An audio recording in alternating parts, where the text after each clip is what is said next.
how to start your flow with a Google Form submission.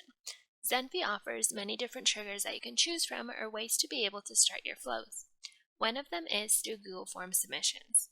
To be able to do that, what you have to do is click on Create New Flow, and then you're going to click on the first trigger that pops up that says Google Form Submission.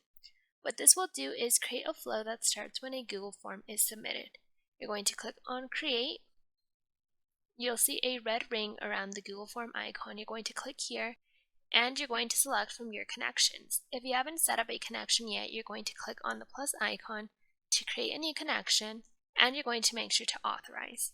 This is going to grant Zenphi permission to be able to access your Google Form responses. After that, you're going to be able to see your connection here, and you're going to be able to select your Google Form by clicking on the drive icon here. After you find the form you want to use, simply select it and then click on Select, and you'll be able to see all of the different questions and fields down at the bottom. After that, you can follow with different actions. Maybe you want to create a document from a template, inserting the answers from the form into the document. Maybe you want to add a row to a Google Sheet with their responses. Maybe send an email to a user with their responses. There's many different options, and Zenphi gives you many to choose from.